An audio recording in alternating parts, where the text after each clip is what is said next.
Combien d'enfants ont grandi avec pour mission, n'est-ce pas, de devoir sauver, ou alors je dirais de devoir changer le mode de vie de leurs parents et même de leurs frères et sœurs, ceux à leur propre détriment. Nous allons parler dans la vidéo d'aujourd'hui, n'est-ce pas, du phénomène de parentification, parce que c'est un phénomène, on recense aujourd'hui, d'après des études, près de 30% de la population jeune parentifiée. Mais d'abord, la parentification, c'est quoi?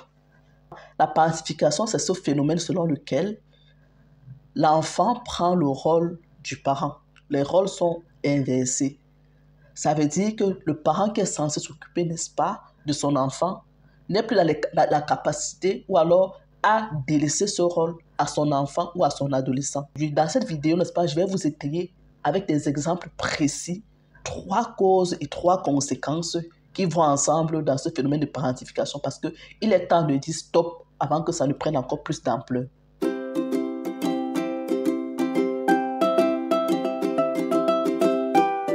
Coucou la famille et bienvenue sur cette chaîne Défi des parents. Blandine est mon nom et ici je te partage toutes les thématiques en rapport avec la parentalité, tant sur le plan éducationnel, sanitaire et même financier.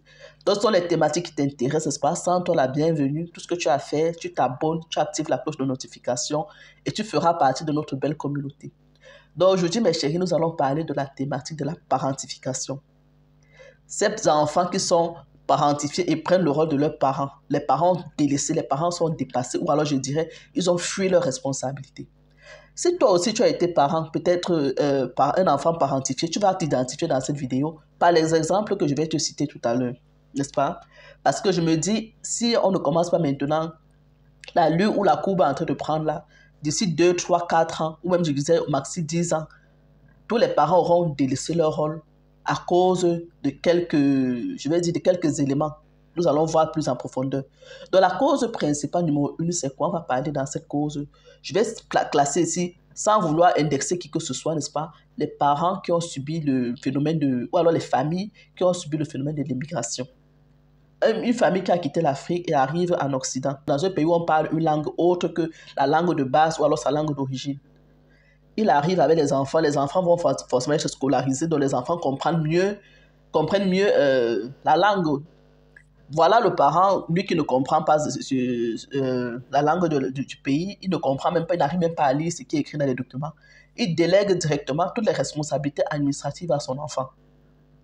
Ça veut dire quoi? Ça veut dire que lorsqu'une lettre arrive, c'est l'enfant qui prend la responsabilité de lire avant de traduire au père. Donc, parfois la traduction n'est pas, je vais vous dire, quand on est enfant et les lettres administratives arrivent, l'enfant va te traduire le b.a.-ba. Mais le parent qui n'a pas la connaissance ou alors vraiment la complexité de pouvoir rechercher plus, ne peut pas comprendre le fond de la lettre. Ce qui fait que l'enfant te traduit en mots simples ce qu'il est en train de lire et ce qui n'est même pas parfois vrai parce que l'enfant aussi, il ne comprend pas tout, quoi. Quand je parle bien des lettres administratives, on comprend qu'à l'administratif, le langage qui est à l'intérieur n'est pas le même langage que le langage familier. Il y a ce qu'on appelle langage soutenu. Et c'est généralement en langage soutenu que c'est écrit. Vous voyez, l'enfant prend la responsabilité de traduire, n'est-ce pas, cette lettre à son parent. Et le parent aussi donne encore à l'enfant la responsabilité de rédiger peut-être la suite de la lettre ou alors une réponse qu'il va envoyer. Ce qui se passe, c'est quoi? C'est que si la réponse que l'enfant même a rédigée arrive et puis il y a une conséquence autre, c'est l'enfant qui l'assume. Selon la loi, le parent est responsable. Mais à la maison, ce qui se fera vivre, c'est autre chose parce qu'on va indexer l'enfant en lui disant « tu n'as pas écrit comme j'ai dit, tu n'as pas fait comme j'ai dit ». Vous voyez un peu, ça veut dire que l'enfant se retrouve en train de porter une charge énorme. Une charge où je dirais, c'est même l'une des charges la plus principale d'une famille parce que si vos documents déjà ne sont pas rédigés comme il faut, vous pensez, on est tous d'accord que la suite ne sera rien de bon, quoi. Donc voilà l'enfant qui le sait, même qui a rédigé un truc de façon innocente aussi, avec ce qu'on lui a demandé de faire. Il a rédigé, il a envoyé. Et aujourd'hui, maintenant, il en paye les conséquences parce que la lettre est arrivée, mais ce qui a été rédigé n'était pas d'après le papa, ce qui avait été censé être rédigé, ou alors d'après la maman. Toute la famille est fixée sur l'enfant, maintenant on lui dit c'est ta faute et tout, et l'enfant se retrouve en train de culpabiliser. Donc ça c'était le cas numéro 1 et l'exemple numéro 1. On va voir la conséquence de ça un peu plus tard. Le cas numéro 2, c'est quoi? On va parler ici, comme toujours, je ne vais pas indexer, nous ne sommes pas là pour juger. Hein. Vous allez me laisser même d'ailleurs vos avis en commentaire parce que j'ai pris juste 3 exemples pour ne pas m'étaler, mais il y en a plusieurs. On va prendre le cas d'une famille monoparentale. ou peut-être la maman ou le papa étant seul, et je vais dire, il ne s'en sort pas tant financièrement, même émotionnellement, il se retrouve chaque fois en train de devoir parler de ses problèmes à l'enfant. L'enfant aussi n'a pas la capacité nécessaire pour pouvoir comprendre les émotions ou alors ce sentiment-là qui se passe dans la tête de son parent, vous voyez. Et c'est comme ça que l'enfant, par culpabilité ou alors par pitié, je ne sais pas si je vais dire par pitié, pris de ses propres émotions, est obligé de camoufler ce que lui ressent. Parce que si ton parent, tu as un parent tout le temps qui est en train de se plaindre, oh, ton autre père là, ou alors ta maman là, c'est à cause d'elle et tout, elle ne vaut rien et tout. Vous voyez un peu, je veux dire, parce que tu t'es séparé du parent, tous les déboires qui t'arrivent maintenant, tu es en train de les traduire à l'enfant, tu te plains à l'enfant constamment, ce qui fait que l'enfant, lui, avec ses propres problèmes, parce que lui, les enfants ont des problèmes, l'enfant lui-même avec ses propres problèmes, il n'est plus dans la capacité de venir te dire, papa ou maman, j'ai tel souci, parce qu'il ne veut pas augmenter ta part de soucis. Tu l'as déjà tellement montré que vraiment, c'est même, je ne t'en sors pas avec un seul problème, que lui-même, il se retrouve à être responsable de ses propres problèmes. Vous voyez un peu? Je ne sais pas si dans ces exemples, on est en train de voir où je vais en venir, quoi. Donc, lorsque peut-être les parents sont séparés, il y a division, il y a toujours un parent, le parent qui est resté avec l'enfant, qui pointe du doigt dans la plupart du cas. Je ne dis pas que c'est à 100%, mais dans la plupart du cas, le parent qui est resté avec l'enfant et qui ne s'en sort pas généralement, pointe du doigt l'autre parent. Et ça, il le fait généralement devant l'enfant. Je vais pas, on dit ça en français facile, il monte l'enfant face à l'autre parent. Voilà l'enfant qui est au milieu, il ne sait pas comment faire, il se retrouve en train de juger les problèmes de ses parents, vous voyez. Donc lui-même, il est dépassé. Ça, c'est un enfant, on ne permet pas à cet enfant, n'est-ce pas, de pouvoir se mettre, parce que les problèmes de parents ne sont pas censés concerner les enfants. Donc l'enfant qui est censé être en dehors de cette discussion entre son parent, son papa et sa maman, se retrouve impliqué, vous voyez, et assume généralement ce côté affectif défaillant-là. Ça veut dire que quand son parent est en difficulté, est dans ses crises affectives, c'est l'enfant qui essaie de consoler le parent, c'est l'enfant qui essaie de prendre cette place émotive et booster son parent. C'est l'enfant, vous voyez, ça, ce n'est pas le rôle d'un enfant. Donc, c'est le deuxième cas. Et on verra encore la conséquence de ce deuxième cas plus tard. Le troisième cas, c'est quoi? Le troisième cas, j'ai parlé tout à l'heure des familles monoparentales. Maintenant, je vais parler des familles soi-disant normales. Les familles soi-disant normales, ça veut dire on voit un papa, une maman et des enfants. C'est l'idéal de la famille, quoi, mais en apparence. Parce qu'au fond, ce n'est pas toujours l'idéal. Voilà une famille où il y a les deux parents. Mais les deux parents ont tellement délaissé l'éducation de leurs enfants, parfois aux enfants plus grands. Quand je dis plus grands, je parle à des ados et des petits-enfants. Parce que j'ai dit la parentification ne concerne pas les adultes. Vous voyez? Donc, les deux parents, soit ils sont tellement en train de chercher l'argent, parce que c'est quelque chose qu'on vit aussi généralement. Les deux sortent, les deux rentrent tard. Donc, l'éducation des plus petits est censée reposer sur les plus grands. Je sais, on va me dire non, il faut former l'enfant. C'est une façon, nous-mêmes, on a grandi comme ça. On faut donner les responsabilités aux enfants. Il y a les responsabilités qu'on donne aux enfants et ce qu'on ne donne pas à l'enfant. Parce qu'il ne faut pas voler l'enfance de l'enfant parce que on va dire il doit nous aider aussi. Vous êtes parents, vous êtes censés vous organiser sans empiéter sur l'enfance de vos petits, quoi.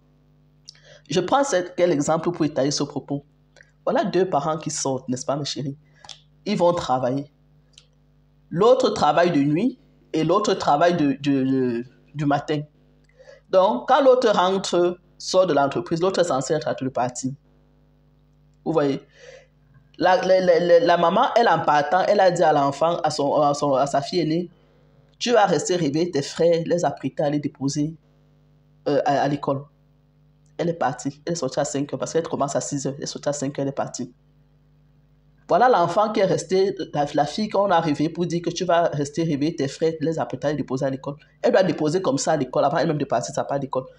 Comme je disais tout à l'heure, vous allez me dire que oui, on a aussi fait ça, on a déposé nos frères à l'école et tout. C'est que tu as été parentifié. Donc, comme je disais, les parents sont partis chercher l'argent. L'enfant est resté, on a dit tu vas rester t'occuper de tes frères et sœurs. La fille s'est endormie, elle s'est oubliée. Vous voyez? Le papa qui est sorti du travail, il devait arriver à la maison avant de gérer le reste aussi, voir si tout a été fait. Parce que quand il sort du travail là-bas à 6 heures, il est censé être à la maison à 7 heures. La fille est censée aussi sortir de la maison vers 7 heures avec les enfants. Normalement, ça devrait tenir, mais elle s'est endormie, elle s'est oubliée. L'école arrive, le papa en sortant, il y a grève. Il ne peut pas arriver à la maison. La fille arrive aussi, elle se saute, donc elle a dormi, on appelle ceci, elle a fait schlafen. Elle ne se retrouve plus. Elle se réveille, il est 8 heures passées. L'école appelle la maman pour dire on ne voit pas les enfants et tout et tout. La maman rentre, au lieu de s'en prendre à elle-même, elle fait culpabiliser la fille. Genre, elle lui dit, tu es irresponsable, on ne peut pas te confier tes frères et sœurs, tu es incapable de t'en occuper. Cet enfant est elle-même enfant. Je vous parle des ados, hein. Je ne dis pas, elle n'a pas 15 ans.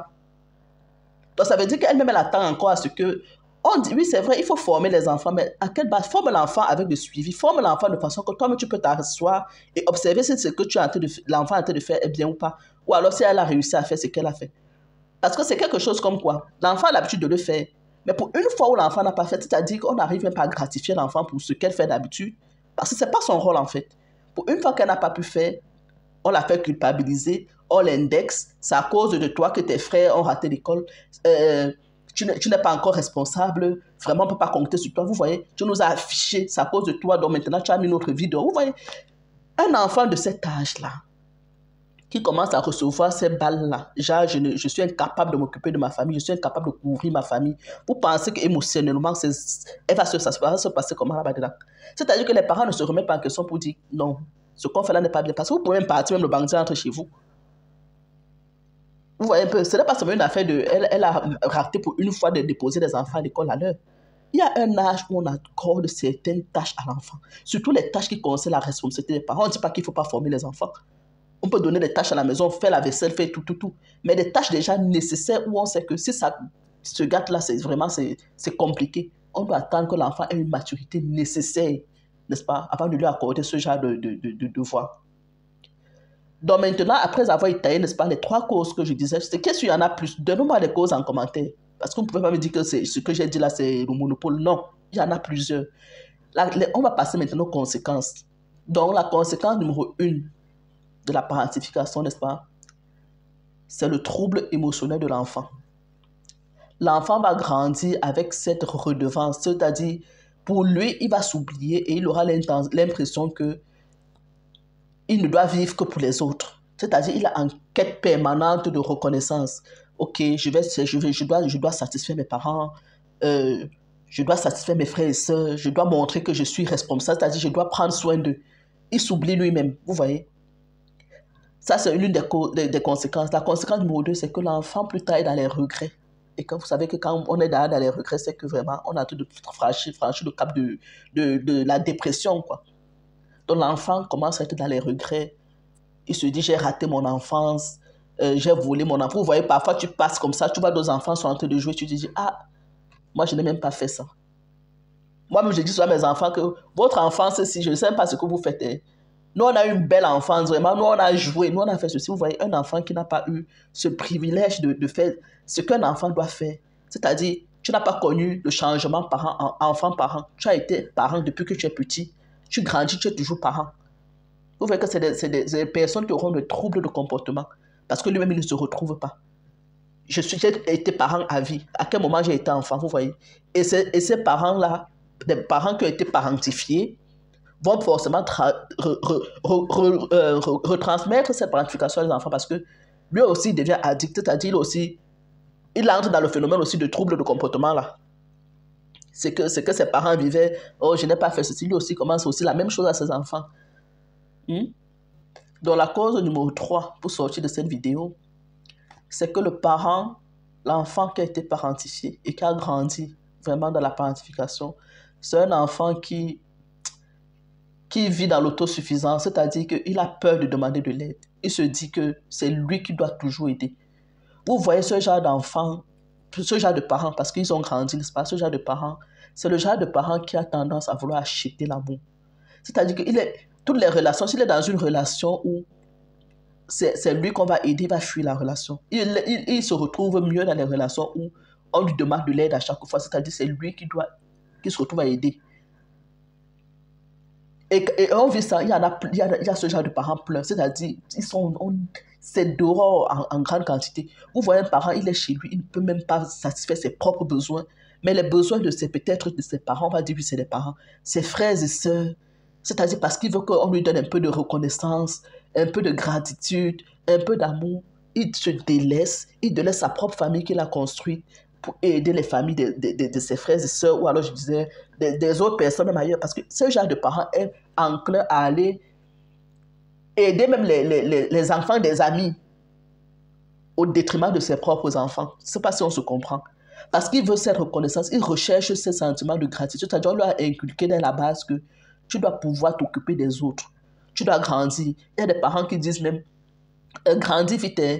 Tu dois réussir pour venir changer notre vie. Vous voyez un enfant qui grandit avec ce système, tu dois réussir pour venir changer notre vie. Ça dit que quand il grandit, même s'il a réussi et qu'il n'arrive pas totalement à changer la vie de ses parents-là, ou alors à changer la vie de ses frères et sœurs, dans sa tête, ça reste un échec. Donc, mes chéris, on a brossé les 3 causes, les 3 conséquences. Laissez-moi vos avis en commentaire pour étayer cette vidéo. Laissez-moi vos avis en commentaire pour qu'on sache à quel point cette parentification, n'est-ce pas, ce fléau-là s'étend. Parce que je n'ai que cité 3 pour que la vidéo ne soit pas longue, mais il y en a plusieurs. Je peux aller même jusqu'à 10.